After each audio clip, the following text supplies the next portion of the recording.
Hi friends வணக்கம். Welcome to trending சமையல். Friends இன்னைக்கு வீடியோவில் நம்மளோட டெய்லி லைஃப்பில் நமக்கு தேவைப்படக்கூடிய நிறைய யூஸ்ஃபுல்லான டிப்ஸ் வந்து இந்த வீடியோவில் ஷேர் பண்ணியிருக்கேன். வீடியோ கண்டிப்பாக இன்ட்ரெஸ்டிங்காக இருக்கும். வீடியோ வந்து ஸ்கிப் பண்ணாமல் பாருங்கள். சேனல் ஃபஸ்ட் டைம் பார்க்குறீங்கன்னா மறக்காமல் சேனலை சப்ஸ்கிரைப் பண்ணிக்கோங்க. இப்போ வாங்க நம்ம வீடியோக்குள்ளே போகலாம். ஃபஸ்ட்டு டிப் என்னன்னு சொல்லிட்டு பார்க்கலாங்க. இந்த மாதிரி தண்ணி பாட்டில் அப்படி இல்லைனா ஜூஸ் பாட்டில் எது கிடச்சிது அப்படின்னாலும் வந்து எடுத்துக்கோங்க. இப்போ இந்த மாதிரி ஒரே ஒரு பாட்டில் மட்டும் யூஸ் பண்ணி நம்ம இன்றைக்கி கிச்சனில் சூப்பரான ஆர்கனைசர் தான் வந்து ரெடி பண்ண போகிறோம். இந்த மாதிரி கரண்டிகள் எல்லாம் நம்ம வந்து அரேஞ்ச் பண்ணி வைக்கிறதுக்காக ஒன்று வந்து கரண்டி மாட்டி வைக்கிற மாதிரியான ஸ்டாண்டு இல்லைனா ஹேங்கர் இந்த மாதிரி ஏதாவது வாங்கி யூஸ் பண்ணுவோம். அதுவும் வந்து செய்யலை அப்படின்னா ஏதாவது ஒரு டப்பாவில் வந்து போட்டு வைப்போம் இல்லையா? ஸோ இன்றைக்கி அந்த மாதிரிலாம் நீங்கள் வந்து எதுவும் செய்யாமல் இந்த மாதிரி வாட்டர் பாட்டில் மட்டுமே யூஸ் பண்ணி ரொம்ப சூப்பரான ஒரு ஆர்கனைசர் எப்படி ரெடி பண்ணுறது அப்படின்னு சொல்லிட்டு பார்க்கலாங்க. இப்போ இந்த பாட்டிலில் வந்து இருக்கிற இந்த ஸ்டிக்கரை வந்து தனியாக உரிச்சு எடுத்துடலாம். அதுக்கப்புறம் நல்லா கத்தியை வந்து இந்த மாதிரி சூடு பண்ணி எடுத்துக்கோங்க. இப்போ நான் வந்து அந்த பாட்டில் எப்படி கட் பண்ணுறேனோ அதே மாதிரி மேலே இந்த மாதிரி ஒரு சின்ன போர்ஷன் மட்டும் நீங்கள் வந்து கட் பண்ணி எடுத்துக்கோங்க. கீழே இருக்கிற போர்ஷன் நமக்கு தேவைப்படாது. ஸோ மேலே இருக்கிறத மட்டும்தான் நம்ம இன்றைக்கி வந்து யூஸ் பண்ணிக்க போகிறோம். மெதுவாக அப்படியே வந்து கட் பண்ணிங்க அப்படின்னா உங்களுக்கு ஒரே ஈவனாக வந்து கட் ஆகி வந்துடும். அவ்வளோதான். இப்போ இந்த போர்ஷன் மட்டும்தான் நமக்கு தேவை. இந்த பாட்டிலோட அடி பக்கத்தில் வந்து சின்ன சின்ன ஓட்டைகளாக வந்து இதை சுற்றி இப்படி போட்டு எடுத்துக்கோங்க. இப்போ நான் வந்து போட்டிருக்கிறது உங்களுக்கு பார்க்கும்போது தெரியும்னு நினைக்கிறேன். இந்த மாதிரி கொஞ்சம் கொஞ்சம் நடுவில் வந்து கேப் விட்டு இப்படி ஃபுல்லாகவே வந்து சுற்றி சுற்றி போட்டுக்கோங்க. அவ்வளோதாங்க. அதுக்கப்புறம் அந்த மாதிரி மூடி இருக்கு இல்லையா, அதுலேயும் வந்து இப்படி சின்னதாக ஒரு 2 ஹோல் வரைக்குமே போட்டு எடுத்துக்கலாங்க. அவ்வளோதான். இப்போ இது வந்து தனியாக இருக்கட்டும். இதுக்கப்புறம் நம்ம என்ன பண்ணலான்னு பார்த்தீங்கன்னா, நம்ம வந்து யூஸ் பண்ணிவிட்டு தூக்கி போடுற மாதிரியான மெட்டல் வளையல் ஏதாவது வச்சுருந்தீங்க அப்படின்னா அது வந்து எடுத்துக்கோங்க. மெட்டல் வளையல் வந்து யூஸ் பண்ணும்போது உங்களுக்கு வெயிட்டும் நல்லாவே தாங்கும். அதே மாதிரி நம்ம இப்போ அந்த மெட்டல் வளையல் வந்து யூஸ் பண்ணி கொக்கி தான் நம்ம வந்து பண்ண போகிறோம். ஸோ இந்த மாதிரி பண்ணும்போது உங்களுக்கு இந்த கொக்கியுமே வந்து பார்த்திங்க அப்படின்னா நல்லாவே வெயிட் தாங்கும். உங்களுக்கு ரொம்ப நாளுக்கு நல்லாயிருக்கும் இது. ஸோ அதனால் இப்போ நீங்கள் யூஸ் பண்ணிவிட்டு கலர்லாம் போயிடுச்சு அப்படின்னு சொல்லிட்டு இந்த மெட்டல் வளையல்லாம் தூக்கி போட்டிங்க அப்படின்னா இந்த மாதிரியான கொக்கியை நீங்கள் வந்து ரெடி பண்ணி வச்சுக்கிட்டீங்க அப்படின்னா கிச்சனில் நீங்கள் எந்த மாதிரியான பொருட்கள் வந்து ஹேங் பண்ணுறதுக்கும் இதை வந்து நீங்கள் தாராளமாக யூஸ் பண்ணிக்கலாம். ஸோ பார்த்தீங்கன்னா தெரியும் இந்த மெட்டல் வளையல் வந்து நான் எப்படி மடக்கி இதை வந்து கட் பண்ணேன் அப்படின்னு. ஈஸியாக நம்ம வந்து ஒரு நெயில் கட்டரோ அப்படி இல்லைனா கத்திரிக்கோலோ வந்து யூஸ் பண்ணி அழகாக அந்த மாதிரி கட் பண்ணிடலாங்க. அதுக்கப்புறம் இப்போ நான் வந்து வளைச்சி எடுத்திருக்கேன் இல்லையா, ஸோ இந்த மாதிரி வந்து வளைச்சி எடுத்துக்கோங்க. ஆல்ரெடி நான் கொஞ்சம் கொக்கிகள் வந்து ரெடி பண்ணி வச்சுருந்தேன். இதுக்கப்புறம் நல்ல வெயிட் தாங்குகிற மாதிரி நூல் வந்து செலக்ட் பண்ணிக்கோங்க. நல்லா திக்காக இருக்கிற மாதிரியான நூல் இல்லைனா சின்னதாக கயிறு அந்த மாதிரி எது வேணுனாலும் போட்டுக்கலாம். உள் பக்கமாக போட்டு இந்த மாதிரி வெளிப்பக்கமாக எடுத்துக்கோங்க அந்த மூடியில். ஸோ நான் வந்து எப்படி போட்டேன் அப்படிங்கிறது உங்களுக்கு தெரிஞ்சிருக்கும்னு நினைக்கிறேன். அதுக்கப்புறம் இந்த மாதிரி ஒரு முடிச்சு போட்டுக்கலாம். அதுக்கப்புறம் இந்த பாட்டில் வந்து கட் பண்ணி எடுத்தோம் இல்லையா, அந்த மேல் போர்ஷன் அதில் வந்து ஃபுல்லாக போட்டு லாக் பண்ணிவிடுங்க. அவ்வளோதான், சூப்பராக அது வந்து ரெடி ஆகிடுச்சு. அதுக்கப்புறம் நம்ம எடுத்து வச்சுருக்கிற இந்த கொக்கி எல்லாத்தையுமே இந்த மாதிரி வந்து பாட்டிலில் அந்த ஓட்டை போட்டிருந்தோம் இல்லையா, அதில் வந்து மாட்டி விட்டுக்கலாங்க. இந்த மாதிரி மாட்டிட்டு நம்ம வந்து இதில் இந்த கரண்டிகள் எல்லாத்தையுமே வந்து ஆர்கனைஸ் பண்ணும்போது பார்க்கறதுக்கே ரொம்ப ரொம்ப அழகாக இருக்குங்க. இதை வந்து உங்களுக்கு எவ்வளோ வெயிட் வேணும்னாலும் தாங்கும். அதாவது நீங்கள் யூஸ் பண்ணுற கரண்டி, அதுக்கப்புறம் வந்து சின்ன சின்ன டீ வடிகட்டி, அதுக்கப்புறம் அந்த இடுக்கி அந்த மாதிரியான பொருட்கள் வந்து நம்ம யூஸ் பண்ணிக்கலாம் இதில் வந்து ஹேங் பண்ணி. இப்போ இதை வந்து நம்ம மாட்டி வச்சுருந்தோம் இல்லையா, இதை வந்து சுற்றி சுற்றி உள்பக்கமாக அந்த கொக்கி மாதிரி போட்டிருக்கோம்ல அந்த இடத்துல நல்லா ப்ரெஸ் பண்ணி நல்லா டைட் பண்ணி விடுங்க. இப்போ நான் வந்து பண்ணுற மாதிரி. ஸோ இந்த மாதிரி பண்ணிங்க அப்படின்னா இது வந்து கலண்டு விழுகாது. ஸோ அவ்வளோதான், ஃபைனலாக வந்து ரொம்ப சூப்பராக நம்ம வந்து ரெடி பண்ணிட்டோம். இப்போ இந்த மாதிரி வந்து கரண்டிகளை நம்ம வந்து ஆர்கனைஸ் பண்ணிக்கலாங்க. இந்த மாதிரி ரெடி பண்ணினதுக்கப்புறமா உங்களோட கிச்சனில் உங்களுக்கு எந்த இடத்துல மாட்டி வைக்கிறதுக்கு கம்ஃபர்டபுளாக இருக்கோ அந்த இடத்துல வந்து ஹேங் பண்ணிக்கோங்க. இப்போ நான் வீடியோக்காக அப்படின்னு சொல்லிட்டு ஒரு இடத்துல வந்து இந்த மாதிரி கட்டி வச்சுருக்கேன். உங்களுக்கு பார்க்கும்போது தெரியும் அப்படின்னு நினைக்கிறேன். இந்த இடத்துல எவ்வளோ கரண்டிகள் வந்து நான் மாட்டியிருக்கேன் அப்படின்ட்டு. ஸோ மாட்டின கரண்டிகள் போக இன்னுமே எனக்கு அந்த கொக்கி நிறைய வந்து ஃப்ரீயாக தான் இருந்தது. ஸோ இன்னுமே வந்து டீ வடிகட்டி இந்த மாதிரியெல்லாம் நம்ம வந்து மாட்டி வைக்கலாம். இப்படி வந்து மாட்டி வைக்கும்போது ஒரு அவசரத்துக்கு நம்ம வந்து டக்கு டக்குன்னு எடுக்கலாம். அதே மாதிரி வாஷ் பண்ணினதுக்கப்புறம் கூட நம்ம இந்த மாதிரி ஹேங் பண்ணி விட்டுட்டோம் அப்படின்னா அது ஈஸியாக அந்த தண்ணியெல்லாம் ட்ரை ஆகிட்டு ரொம்ப ஈஸியாகவே அது வந்து காஞ்சி வந்துடும். கண்டிப்பாக இது வந்து உங்களுக்கு ரொம்பவே யூஸ்ஃபுல்லாக இருக்கும்னு நினைக்கிறேன். குட்டியான ஒரு கிச்சனில் கூட நம்ம இந்த மாதிரியான சின்ன சின்ன ஆர்கனைசர் வந்து நம்ம ரெடி பண்ணி வைக்கும்போது நம்மளுக்கு வந்து ரொம்பவே ஸ்பேஸும் வந்து அதிகமாக கிடைக்கும். ஸோ பார்க்கும்போது உங்களுக்கு தெரிஞ்சிருக்கும்னு நினைக்கிறேன். ஸோ நீங்களும் இது மாதிரி ட்ரை பண்ணி பாருங்கள். ஒரே ஒரு வாட்டர் பாட்டிலும் தூக்கி போடுற பழைய வளையல் மட்டுமே வச்சு ரொம்ப அழகாக இந்த மாதிரி ஒரு ஆர்கனைசர் நீங்கள் வந்து ரெடி பண்ணி பாருங்கள். இந்த ஐடியா பிடிச்சிருந்ததுன்னா மறக்காமல் இந்த வீடியோக்கு ஒரு லைக் கொடுத்துட்டு அப்படியே உங்கள் ஃப்ரெண்ட்ஸ் கூட ஷேர் பண்ணிக்கோங்க. நெக்ஸ்ட் பார்க்கலாம். இந்த மாதிரி உப்பு காகிதம் அப்படின்னு சொல்லிட்டு நீங்கள் கடைகளில் கேட்டிங்க அப்படின்னா கிடைக்கும். சாண்ட் பேப்பர் அப்படின்னு சொல்லுவாங்க. ஸோ இதை வந்து யூஸ் பண்ணி நம்ம ஆல்ரெடி ஒரு வீடியோ வந்து ஷேர் பண்ணியிருந்தோம். பழைய கருத்து போன கரை, எண்ணெய் பிசுக்கு இதெல்லாம் அதிகமாக இருக்கிற கடாயை எப்படி நம்ம பளிச்சுன்னு க்ளீன் பண்ணுறது அப்படின்னு சொல்லிட்டு அந்த வீடியோ இன்னுமே நீங்கள் பார்க்கல அப்படின்னா இந்த வீடியோவுக்கு கீழே நான் டிஸ்கிரிப்ஷனில் லிங்க் கொடுக்குறேன். இல்லைனா எண்டு கார்டு எண்டு ஸ்க்ரீனில் கொடுக்குறேன், செக் பண்ணி பாருங்கள்.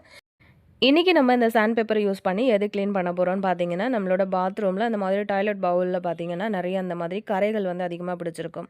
நிறைய அந்த மஞ்சள் கரைகள், உப்பு தண்ணி கரை இந்த மாதிரி நிறைய பிடிச்சிருக்கும். அதை வந்து நார்மலாக நம்ம வந்து பாத்ரூம் க்ளீன் பண்ணுறதுக்கு யூஸ் பண்ணுற லிக்விட்லாம் யூஸ் பண்ணி நம்ம தேய்ச்சி கழுவணும் அப்படின்னாலுமே நமக்கு சரியான விதத்தில் அது வந்து போகாது.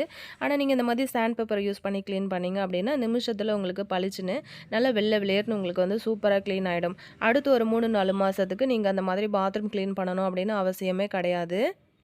இந்த உப்பு காகிதம் பார்த்தீங்கன்னா நிறைய கலரில் கிடைக்கிது. ஸோ எது வாங்கினாலுமே நமக்கு சேம் ரிசல்ட் தான் கிடைக்குங்க. இப்போ கையில் வந்து ஒரு க்ளவுஸ் போட்டுட்டு ஃபுல்லாகவே அந்த கரையில் வச்சு இந்த மாதிரி வந்து தேய்ச்சி விடுங்க. இது வந்து நீங்கள் தேய்க்கும்போது வேறு ஏதாவது லிக்விட் வந்து ஸ்ப்ரே பண்ணிவிட்டு அதுக்கப்புறம் வந்து மேலே தேய்க்கணும் அப்படின்லாம் அவசியம் கிடையாது. நார்மலாக அந்த மாதிரி வெறும் அந்த பேப்பர் மட்டும் யூஸ் பண்ணி நல்லா அந்த கரைகள் இருக்கிற இடத்துல இப்படி வந்து சுற்றி நீங்கள் தேய்ச்சி விட்டுட்டீங்க அப்படின்னா நல்லா பளிச்சுன்னு உங்களுக்கு வந்து பளபளன்னு க்ளீன் ஆகிடும். ஸோ நான் முன்னாடி காமிக்கும்போது எந்த அளவுக்கு கரை இருந்தது, இப்போ நான் வந்து தேய்ச்சதுக்கப்புறம் காட்டுறேன் பாருங்கள் எந்த அளவுக்கு அந்த இடத்துல வந்து கரைகள் அப்படிங்கிறது ஒரு இடத்துல கூட இல்லை. ஸோ இது வந்து ரொம்ப யூஸ்ஃபுல்லான ஒரு டிப்ஸாக இருக்குங்க. ரொம்ப வருஷமாக வந்து பாத்ரூம் நீங்கள் என்ன தான் தேய்ச்சி கழுவுனீங்க அப்படின்னாலுமே அந்த போகாத கரைகள் கூட இது ரொம்ப ஈஸியாக ரூ. 10 ரூ. 15 செலவில் ரொம்ப அழகாக உங்களுக்கு வந்து க்ளீன் ஆகிடுங்க. உங்களோட டாய்லெட் பவுல் கூட பார்த்தீங்க அப்படின்னா ரொம்பவே பளிச்சுன்னு இருக்கும், பார்க்குறதுக்கு புதுசு போல். ரொம்ப வருஷமாக கை வலிக்க வலிக்க கஷ்டப்பட்டு தேய்க்கிற மாதிரி இதுக்கு மேலேயும் வந்து தேய்க்காதீங்க.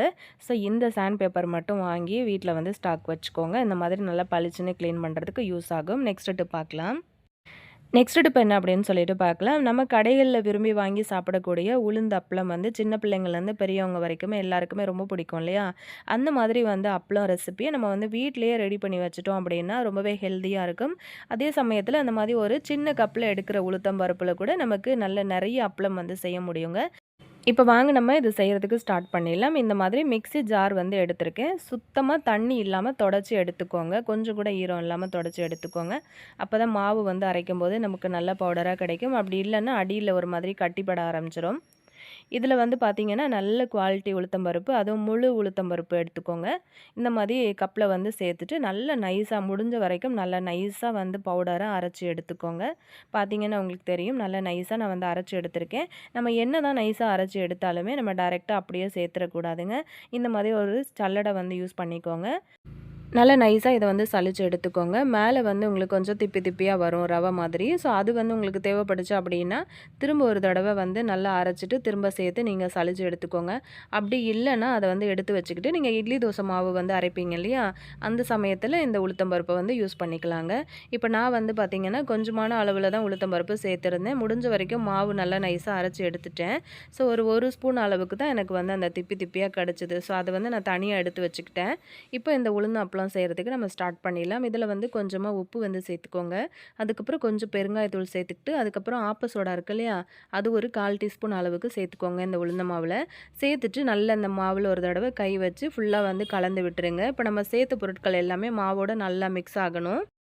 மாவை நல்லா மிக்ஸ் பண்ணினதுக்கப்புறமா இதில் வந்து கொஞ்சமாக நல்லெண்ணெய் வந்து சேர்த்துக்கோங்க. எப்போவுமே இந்த மாதிரி உளுந்து அப்பளம் ரெசிபி நீங்கள் பண்ணுறீங்கன்னா கொஞ்சம் நல்லெண்ணெய் வந்து அப்பப்போ சேர்த்துக்கோங்க. அந்த மாதிரி சேர்க்கும்போது உங்களுக்கு டேஸ்ட்டும் நல்லாயிருக்கும். அதே சமயத்தில் உங்களுக்கு வந்து அந்த அப்பளம் வந்து நல்ல ஒரு வாசமும் கொடுக்கும். அந்த எண்ணெய் வந்து சேர்த்ததுக்கப்புறம் நல்லா கை வச்சு கட்டிப்படாமல் அந்த மாதிரி எல்லா மாவுலேயும் படுற மாதிரி கலந்து விட்டுருங்க. அதுக்கப்புறம் கொஞ்சம் கொஞ்சமாக வந்து தண்ணி சேர்த்து இந்த மாதிரி பிசைஞ்சு எடுத்துக்கோங்க.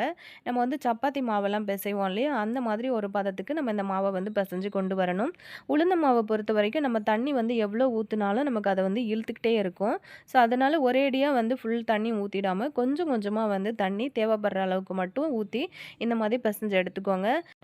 ஃபஸ்ட்டு நீங்கள் இந்த மாதிரி பிசைய ஸ்டார்ட் பண்ணும்போது மாவு வந்து ரொம்ப திக்காக இருக்கிற மாதிரி, அதாவது ரொம்ப பிசு பிசுன்னு கட்டியாக இருக்கிற மாதிரி தான் இருக்கும். அதுக்கப்புறம் லைட்டாக ஆயில் வந்து சேர்த்துக்கிட்டு திரும்ப கொஞ்சம் அழுத்தி கொடுத்து நீங்கள் வந்து பிசைஞ்சிங்க அப்படின்னா மாவு வந்து ஓரளவுக்கு உங்களுக்கு வந்து கொஞ்சம் சாஃப்டாகி கிடைக்கும். இந்த மாவை வந்து ஒரு 10லேருந்து 15 நிமிஷம் வரைக்கும் நம்ம ரெஸ்ட்டில் விட்டுடலாம். அதுக்கப்புறம் ஓப்பன் பண்ணி பார்த்துட்டிங்க அப்படின்னா இந்த மாதிரி கொஞ்சம் ஓரளவுக்கு வந்து நல்லாயிருக்கும். அதுக்கப்புறம் கொஞ்சம் கொஞ்சமாக ஆயில் வந்து சேர்த்துக்கிட்டு ஒரு 2 ஸ்பூன்லேருந்து 3 ஸ்பூன் வரைக்குமே நீங்கள் தாராளமாக ஆயில் வந்து சேர்த்துக்கலாம். சேர்த்துக்கிட்டு இந்த மாதிரி நல்லா அழுத்தம் கொடுத்து திரும்ப ஒரு 2, 3 நிமிஷத்துக்கு நீங்கள் வந்து பிசைஞ்சு கொடுங்க. தேவைப்பட்டுச்சு அப்படின்னா 1 ஸ்பூன்லேருந்து 2 ஸ்பூன் அளவுக்கு தண்ணி கூட வந்து சேர்த்துக்கலாம். ஒன்றும் பிரச்சனை இல்லை. சேர்த்துக்கிட்டு இந்த மாதிரி நான் வந்து பிசைகிறேன் இல்லையா அழுத்தி, அது மாதிரி பிசைஞ்சு எடுத்துக்கோங்க. இந்த மாதிரி பிசையும் போதே மாவு வந்து உங்களுக்கு ஓரளவுக்கு நல்லா சாஃப்டாகி வந்துருங்க.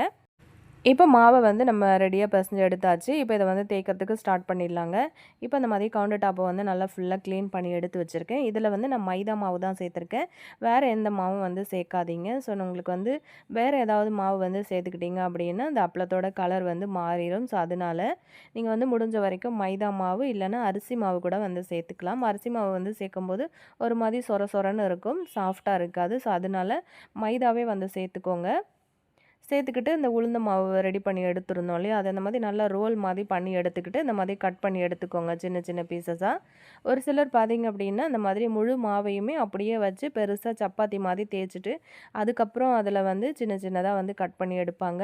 நம்ம இன்றைக்கி அப்படி செய்ய போகிறதில்ல. இந்த மாதிரி சின்ன சின்ன பீஸாக நம்ம வந்து பூரிக்கெல்லாம் வந்து உருட்டுவோம் இல்லையா, அதே மாதிரி தான் நம்ம இன்றைக்கி உருட்டி எடுத்திருக்கோம். இதை வந்து ஒரு அப்பளத்துக்கு நமக்கு வந்து கரெக்டாக வரும். ஸோ இந்த மாதிரி நல்ல மெல்லிஸாக முடிஞ்ச வரைக்கும் மாவு போட்டு இப்படி வந்து தேய்ச்சி எடுத்துக்கோங்க. எந்த அளவுக்கு உங்களுக்கு மெல்லிஸாக வந்து தேய்க்க முடியுதோ அந்த அளவுக்கு நல்லா விரித்து மெல்லிஸாக வந்து தேய்ச்சிக்கோங்க. மாவு வந்து உங்களுக்கு தேய்க்கும் போது ஒட்டுற மாதிரி இருந்துச்சு அப்படின்னா கொஞ்சமாக வந்து மாவு வந்து சேர்த்துக்கோங்க மேலே. அதுக்கப்புறமா உங்களுக்கு எந்த சைஸில் அப்பளம் தேவையோ அந்த சைஸில் உங்களுக்கு டிஃபன் பாக்ஸ் மூடி வீட்டில் இருக்கும் இல்லையா, அது வந்து யூஸ் பண்ணிக்கிட்டு இந்த தேய்ச்ச அப்பளத்துக்கு மேலே கட் பண்ணி நல்ல ஒரு ரவுண்ட் ஷேப்பில் எடுத்துக்கோங்க. இந்த மாதிரி ரெடியாக தேய்ச்சி எடுக்கிற அப்பளம் எல்லாத்தையுமே ஒரு பெரிய பிளேட்டுக்கு அப்படியே மாற்றி மாற்றி விட்டுட்டு அதுக்கப்புறம் திரும்ப தேய்ச்சி அதில் வந்து சேர்த்துக்கோங்க. இப்போ எக்ஸ்ட்ரா நம்ம வந்து பீஸ் வந்து கட் பண்ணி போடுறோம் இல்லையா, அந்த பீஸ் வந்து பார்த்திங்கன்னா திரும்பவும் கொஞ்சம், ஏன்னா நீங்கள் இது வந்து நம்ம தேய்க்கும் போதே மாவு வந்து கொஞ்சம் திக்காகிடும், அதாவது கொஞ்சம் ட்ரை ஆக ஆரம்பிச்சிடும். அதனால் நம்ம வந்து கட் பண்ணி போடுற பீஸை திரும்ப வந்து பிசைஞ்சு உருண்டையாக்கி நம்மளால் அப்பளத்துக்கு தேய்க்க முடியாது. அதனால நம்ம என்ன பண்ணலாம் அப்படின்னா திரும்ப கொஞ்சமாக வந்து தண்ணி வந்து சேர்த்துக்கிட்டு லைட்டாக வந்து பிசைஞ்சு கொடுத்துட்டு திரும்ப சின்ன சின்ன உருண்டைகளாக பிடிச்சி நம்ம அதை கூட வந்து தேய்ச்சி எடுத்துக்கலாம் வேஸ்ட் பண்ணாமல். அப்படி இல்லைன்னா அந்த பீஸையே வந்து பார்த்திங்கன்னா சின்ன சின்ன பீசஸாக வந்து கட் பண்ணிவிட்டு இதையும் ஒரு பெரிய பிளேட்டில் கொட்டி நீங்கள் வந்து காய வச்சு எடுத்துக்கலாம். நிறைய பேர் பார்த்திங்க அப்படின்னா இந்த மாதிரி எக்ஸ்ட்ரா வந்து வர்ற அப்பள பீசஸை கூட வந்து ஒரு சின்ன கவரில் கட்டி அது வந்து 20 ரூபா 30 ரூபா அப்படின்னு சொல்லிட்டு வந்து விற்கிறாங்க. ஸோ நிறைய பேருக்கு அது தெரிஞ்சிருக்கும் அப்படின்னு நினைக்கிறேன். ஸோ இந்த மாதிரி எக்ஸ்ட்ரா வர்ற பீசஸை நம்ம வேணும்னா வந்து திரும்பவும் வந்து தேய்ச்சி போட்டுக்கலாம். அப்படி இல்லைன்னா உங்களுக்கு டைம் இல்லை அப்படின்னும் போது இப்படி கூட நீங்கள் வந்து பண்ணலாம். இப்படி வந்து பண்ணிட்டீங்க அப்படின்னா குழந்தைங்க வந்து ரொம்பவே லைக் பண்ணி சாப்பிடுவாங்க நம்ம வந்து பொரித்து கொடுக்கும்போது. ஒரு கத்திரிக்கோல் யூஸ் பண்ணிக்கிட்டு இந்த மாதிரி கட் பண்ணுங்கள். அப்படி இல்லைன்னா கத்தி ஏதாவது யூஸ் பண்ணிக்கோங்க. கையில் வந்து பிச்சு போட்டுடலாம் அப்படின்னு நினச்சிங்கன்னா மாவு ஒரு மாதிரி இழுபட்ட மாதிரி ஆகிடும். ஸோ அதனால் நல்ல வெயில் இருந்தது அப்படின்னா அரை மணி நேரமே உங்களுக்கு வந்து தாராளமாக காஞ்சு போயிடுங்க. வெயில் இல்லை அப்படிங்கிறதுனால நான் வீட்டில் உள்ளேயே வந்து ஃபேன் காற்றுல வச்சுருக்கேன். எனக்கு இது வந்து பார்த்திங்க அப்படின்னா ஒரு 2-3 மணி நேரம் ஆச்சு எனக்கு இது வந்து காஞ்சி வர்றதுக்கு. முடிஞ்ச வரைக்கும் நல்லா வெயில் இருக்கிற டைமில் வெளியில் போட்டிங்கன்னா ஒரு 1/2 அன் ஹவர் கூட உங்களுக்கு அதிகம்தான், சீக்கிரமாகவே இது வந்து காஞ்சிடும். அப்பப்போ இதை வந்து திருப்பி திருப்பி விடுங்க. பார்த்திங்கன்னா எனக்கு வந்து சூப்பராக அப்பளம் வந்து காஞ்சு ரெடியாகி வந்துடுச்சு. இதை வந்து நான் இப்போ பொரித்து காட்டுறேன் பாருங்கள். இப்போ இது வந்து நம்ம கடையில் காசு கொடுத்து வாங்கணும் அப்படின்னா அந்த உளுந்து அப்பளத்தை பொறுத்த வரைக்கும் எப்போவுமே விலை அதிகம் தான் இல்லையா. ஸோ வீட்டில் நம்ம வந்து பண்ணுறோம் அப்படின்னாலுமே நமக்கு வந்து நிறைய அப்பளம் வந்து கிடைக்கும். அதுவும் கொஞ்சமான உளுத்தம்பருப்பு யூஸ் பண்ணோம் அப்படின்னாலுமே நிறைய அப்பளமே நமக்கு வந்து கிடைக்குங்க. நல்லா எண்ணெய் வந்து கொதிக்க கொதிக்க இருக்கும்போது இந்த மாதிரி போட்டு அப்பளத்தை பொரித்து எடுத்துக்கோங்க. டேஸ்ட்டும் வந்து நல்லாயிருக்கும். அதே சமயத்தில் நல்லா உங்களுக்கு மொறு மொறுன்னு கிறிஸ்பியாக இருக்கும். அதே மாதிரி உங்களுக்கு வந்து மாத கணக்கில் அப்படின்னு இல்லை, வருஷ கணக்கில் கூட நீங்கள் இதை வந்து வச்சு யூஸ் பண்ணலாம். உங்களுக்கு சீக்கிரத்தில் இது வந்து கெட்டும் போகாது. இந்த சின்ன சின்னதாக நம்ம போட்டிருந்தோம் இல்லையா, ஸோ அதையுமே வந்து இந்த மாதிரி பொரித்து எடுத்துக்கலாம். கண்டிப்பாக இந்த ரெசிபி உங்களுக்கு ரொம்பவே பிடிச்சிருக்கும் அப்படின்னு நினைக்கிறேன். இது வரைக்கும் உங்களுக்கு இந்த மாதிரி அப்பளம் வந்து பண்ண தெரியாது அப்படின்னா ஒரு தடவை இந்த மாதிரி ட்ரை பண்ணி பாருங்கள்.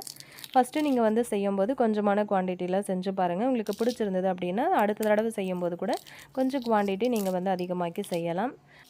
இந்த மாதிரி உடைக்கும் போது எவ்வளோ மொறு மொறுன்னு அழகாக வந்து அந்த சத்தமே உங்களுக்கு வந்து நல்லா கேட்கும் அப்படின்னு நினைக்கிறேன். சாப்பிட்றதுக்குமே நல்லா டேஸ்டியாக இருந்தது. இது வரைக்கும் செய்யலைன்னா ட்ரை பண்ணுங்கள். அப்படியே உங்கள் ஃப்ரெண்ட்ஸ் கூட ஷேர் பண்ணிக்கோங்க. நெக்ஸ்ட் பார்க்கலாம். நீங்கள் வாஷிங் மிஷினில் துணி துவைக்கும்போது அழுக்கு வந்து சரியாக போகலை அப்படின்னா கண்டிப்பாக இந்த ஐடியா வந்து ஃபாலோ பண்ணி பாருங்கள். இந்த மாதிரி அலுமினியம் ஃபாயில் பேப்பர் இல்லைன்னா பாக்ஸ் அந்த மாதிரி கிடச்சிது அப்படின்னா எடுத்துக்கிட்டு இந்த மாதிரி சின்னதாக உருண்டை வந்து பண்ணி எடுத்துக்கோங்க. அதாவது சின்னதாக அந்த பால் மாதிரி பிடிச்சி எடுத்துக்கோங்க. ஒரு 3-4 பால் கூட இது மாதிரி ரெடி பண்ணி எடுத்து வச்சுக்கோங்க. இந்த அலுமினியம் ஃபாயில் உருண்டைகளை நீங்கள் வந்து வாஷிங் மிஷினில் துணி துவைக்கும்போது துணிகளோடு சேர்த்து இதையும் வந்து அப்படியே போட்டுருங்க. இப்படி வந்து நீங்கள் செய்யும்போது துணிகளில் இருக்கிற அழுக்கு வந்து ரொம்பவே ஈஸியாக உங்களுக்கு வந்து விட்டு போகுங்க. இது வந்து நீங்கள் யூஸ் பண்ணுறதுனால துணிகளுக்கு எதுனா டேமேஜ் ஆகிடுமோ அப்படின்ட்டு நீங்கள் வந்து கவலைப்படணும் அப்படின்னு அவசியம் கிடையாது. ஏன் அப்படின்னா அந்த மாதிரியான எந்த ஒரு பிரச்சனையுமே வந்து வராது. நல்லாவே வந்து அழுக்கு விட்டு போகுங்க. நீங்கள் வேணும்னா ஒரு தடவை வந்து ட்ரை பண்ணி பாருங்கள். உங்களுக்கே நல்ல வித்தியாசம் தெரியும். ஒரு தடவை துவைச்சதுக்கப்புறம் அது வந்து அப்படியே தான் இருக்கும். அதுவும் வந்து எந்த டேமேஜும் ஆகாது. நீங்கள் அதை தனியாக சேஃபாக எடுத்து வச்சுட்டீங்க அப்படின்னா அடுத்த தடவை நீங்கள் இந்த மாதிரி துணி துவைக்கும்போது அதை வந்து யூஸ் பண்ணிக்கலாம். இந்த ஐடியா உங்களுக்கு ரொம்பவே யூஸ்ஃபுல்லாக இருந்திருக்கும் அப்படின்னு நினைக்கிறேன். இந்த ஐடியா பிடிச்சிருந்தது அப்படின்னா மறக்காமல் இந்த வீடியோக்கு ஒரு லைக் கொடுத்துட்டு அப்படியே உங்கள் ஃப்ரெண்ட்ஸ் கூடயும் வந்து ஷேர் பண்ணிக்கோங்க. இப்போ நம்ம நெக்ஸ்ட் டிப் என்ன அப்படின்னு சொல்லிட்டு பார்க்கலாம். நம்ம இந்த மாதிரி பூட்டு வந்து யூஸ் பண்ணுவோம் இல்லையா? இது வந்து ரொம்ப நாளாக நம்ம யூஸ் பண்ணாமல் இருந்துட்டு திரும்ப யூஸ் பண்ணும்போது பார்த்திங்கன்னா, ஒரு மாதிரி உள்ளுக்குள்ளேயே வந்து போகிறதுக்கு ரொம்பவே கஷ்டப்படும். எவ்வளோ தான் நம்ம வந்து அழுத்தி போட்டாலுமே வந்து சரியாக போகாது. அப்படியே போனாலும் நமக்கு வந்து லாக்கும் சரியாக விழுகாது. ஸோ இதை எப்படி ரொம்ப ஈஸியாக சரி பண்ணலாம் அப்படின்னு தான் சொல்லிட்டு நம்ம பார்க்க போகிறோம். இந்த பிரச்சனை வந்து பார்த்திங்கன்னா, உங்களுக்கு மழை காலம் டைம்லலாம் ரொம்ப அதிகமாக இருக்கும். அப்படியே ஒரு மாதிரி உள்ளுக்குள்ளே ஸ்டக் ஆன மாதிரியே இருக்கும். இதை வந்து எப்படி சரி பண்ணுறதுன்னு பார்த்தீங்கன்னா, இந்த மாதிரி வந்து சோப்பு எடுத்துக்கோங்க. அந்த சோப்புக்கு மேலே இந்த சாவியை வச்சு நல்லா 2 பக்கமும் இப்படி வந்து வச்சு நல்லா தேய்ச்சி விட்டுருங்க. இந்த மாதிரி நல்லா தேய்ச்சதுக்கு அப்புறமா நீங்கள் வந்து சாவி போட்டிங்க அப்படின்னா சட்டுன்னு ஒரு நிமிஷத்துலேயே உங்களுக்கு வந்து உள்ளுக்குள்ளே போயிடுங்க. கண்டிப்பாக இது வந்து உங்களுக்கு ரொம்பவே யூஸ்ஃபுல்லான ஒரு ஐடியாவாக இருக்கும்னு நினைக்கிறேன். முன்னாடி நம்ம வந்து போடுறதுக்கு எவ்வளோ கஷ்டமாக இருந்தது. இப்போ வந்து பாருங்கள் ரொம்ப ஈஸியாக போட்டாச்சு. இந்த ஐடியாவும் உங்களுக்கு ரொம்பவே யூஸ்ஃபுல்லாக இருந்திருக்கும்னு நினைக்கிறேன். யூஸ்ஃபுல்லாக இருந்துச்சு அப்படின்னா மறக்காமல் உங்கள் ஃப்ரெண்ட்ஸ் கூட வந்து ஷேர் பண்ணிக்கோங்க. நெக்ஸ்ட் டிப் என்ன அப்படின்னு சொல்லிட்டு பார்க்கலாம். நம்ம டீ, காஃபிலாம் போட்டு வைக்கிறதுக்காக அந்த மாதிரி ஃப்ளாஸ்க் வந்து யூஸ் பண்ணுவோம் இல்லையா? இந்த ஃப்ளாஸ்க் வந்து நம்ம யூஸ் பண்ணாத நேரத்தில் இதை வந்து வாஷ் பண்ணிவிட்டு நம்ம ட்ரை பண்ணிவிட்டு மூடி வச்சுருவோம். ஆனால் சில சமயத்தில் பார்த்திங்கன்னா அதை ஓப்பன் பண்ணி பார்க்கும்போது ஒரு மாதிரியான அந்த பால் வாடை, அது எப்படி தான் நம்ம வந்து வாஷ் பண்ணாலுமே அந்த டீ, பால் அந்த மாதிரியான வாடை வந்து அதில் வந்துகிட்டே இருக்கும். ஸோ அது வந்து இருக்கும்போது நம்ம திரும்ப வந்து வாஷ் பண்ணிவிட்டு டீ, காஃபி போட்டோம் அப்படின்னாலுமே அந்த ஸ்மெல்லும் அதில் சேர்ந்து வந்துட்டு இருக்கும். ஸோ குடிக்கிறதுக்கும் நல்லா இருக்காது. இந்த மாதிரியான ஸ்மெல் வந்து வராமல் இருக்கணும்னா இந்த ஃப்ளாஸ்க்கை வந்து நல்லா ட்ரை பண்ணினதுக்கப்புறம் நீங்கள் வந்து மூடி போட்டு க்ளோஸ் பண்ணி வைக்கிறதுக்கு முன்னாடி 1 ஸ்பூன் அளவுக்கு சுகர் சேர்த்துக்கோங்க அந்த ஃப்ளாஸ்க்குள்ளே. சேர்த்ததுக்கப்புறமா இதை வந்து அப்படியே க்ளோஸ் பண்ணி நீங்கள் இதை வந்து ஒரு ஓரமாக எடுத்து வச்சுருங்க. திரும்ப நீங்கள் வந்து யூஸ் பண்ணுறதுக்கு எடுக்கும்போது உங்களுக்கு அந்த மாதிரியான அந்த டீ, காஃபி வாடை வந்து சுத்தமாக வரவே வராதுங்க. ஃப்ளாஸ்க் வந்து எந்த ஒரு கெட்ட வாடையும் வந்து வராமல் எப்போவுமே வந்து ஃப்ரெஷ்ஷாகவே இருக்கும். இது ரொம்ப யூஸ்ஃபுல்லான ஒரு டிப்ஸ் அப்படின்னு நினைக்கிறேன். கண்டிப்பாக இது வரைக்கும் நீங்கள் இந்த டிப்பு வந்து ட்ரை பண்ணல அப்படின்னா கண்டிப்பாக ட்ரை பண்ணி பாருங்கள். பிடிச்சிருந்தது அப்படின்னா இந்த வீடியோவை வந்து லைக் பண்ணிவிட்டு அப்படியே உங்கள் ஃப்ரெண்ட்ஸ் அண்ட் ஃபேமிலி மெம்பர்ஸோடையும் வந்து ஷேர் பண்ணிக்கோங்க. சேனல் இது வரைக்கும் சப்ஸ்கிரைப் பண்ணலைன்னா மறக்காமல் சேனலையும் சப்ஸ்கிரைப் பண்ணிக்கோங்க. நம்ம இப்போ நெக்ஸ்ட் டிப் என்ன அப்படின்னு சொல்லிட்டு பார்க்கலாம். வீட்டை வந்து எப்போவுமே நல்லா வாசமாக வச்சுக்க பிடிக்கும் அப்படின்னா கண்டிப்பாக இதை வந்து ட்ரை பண்ணி பாருங்கள். ஒரு சின்ன பேன் வந்து அடுப்பில் வச்சுருக்கேன். அதில் ஒரு சின்ன துணி மெழுகுவர்த்தியை வந்து கட் பண்ணிவிட்டு இந்த மாதிரி அதில் வந்து சேர்த்துருக்கேன். ஸ்டவ் வந்து நல்லா லோ ஃப்ளேமில் வந்து வச்சுக்கோங்க. இந்த கொஞ்சம் நேரத்தில் பார்த்தீங்கன்னா இந்த மெழுகுவர்த்தி வந்து நல்லாவே உருகி வந்துடும். நல்ல லிக்விட் மாதிரி உங்களுக்கு வந்து உருகி வந்ததுக்கப்புறமா அந்த அகல் விளக்கு வந்து வச்சுருப்போம் இல்லையா? அதில் தான் இந்த லிக்விடை வந்து நம்ம சேர்த்துக்க போகிறோம். இப்போ ஆல்ரெடி வந்து இந்த மெழுகுவர்த்தியில் இருந்த திரி வந்து இது மெல்ட் ஆகும்போது லைட்டாக அதில் வந்து தெரிய ஆரம்பிக்கும். அதை மட்டும் தனியாக எடுத்துக்கோங்க. இப்போ ஸ்டவ் ஆஃப் பண்ணிவிட்டு இந்த லிக்விடை வந்து நம்ம தனியாக எடுத்து வச்சுருக்கிற அந்த அகல் விளக்கில் அப்படியே வந்து சேர்த்துக்கலாம். சேர்க்கறதுக்கு முன்னாடி உங்களுக்கு வீட்டில் வந்து நீங்கள் என்ன பர்ஃப்யூம் வந்து யூஸ் பண்ணுறீங்களோ அந்த பர்ஃப்யூம் வந்து இதில் வந்து ஸ்ப்ரே பண்ணி விட்டுருங்க. என்ன மாதிரியான எசன்ஸ் ஆயில், அதாவது நல்ல வாசனைக்காக நீங்கள் யூஸ் பண்ணுறீங்க அப்படின்னாலுமே அது கூட நீங்கள் வந்து தாராளமாக வந்து யூஸ் பண்ணிக்கலாம். அதுக்கப்புறம் இந்த அகலில் வந்து ஒரு சின்ன திரி மட்டும் நான் போட்டுக்கிட்டேன். அதுக்கப்புறம் இந்த எடுத்து வச்சுருக்கிற அந்த மெழுகை வந்து இதில் உள்ளே வந்து சேர்த்துக்கலாம். இது ஒரு 10 நிமிஷம் அப்படியே வந்து டிஸ்டர்ப் பண்ணாமல் ஒரு ஓரமாக வச்சுருங்க. கொஞ்சம் நேரத்துக்குலாம் அது வந்து நல்லா ட்ரையாக காஞ்சு வந்துடும். நல்லா காஞ்சதுக்கப்புறமா இதை எடுத்து நீங்கள் வந்து விளக்கு வந்து ஏற்றி வச்சிங்க அப்படின்னா நல்லா வாசமாக இருக்குங்க. இந்த மெழுகுவர்த்தியில் நம்ம வந்து சென்ட் வந்து ஸ்ப்ரே பண்ணியிருக்கிறதுனால இது வந்து நம்ம ஏற்றி வைக்கும்போது அது எரியும் போது அந்த புகைலாம் வருது இல்லையா, அந்த டைமில் நமக்கு நல்ல ஒரு வாசமாகவே இருக்கும்.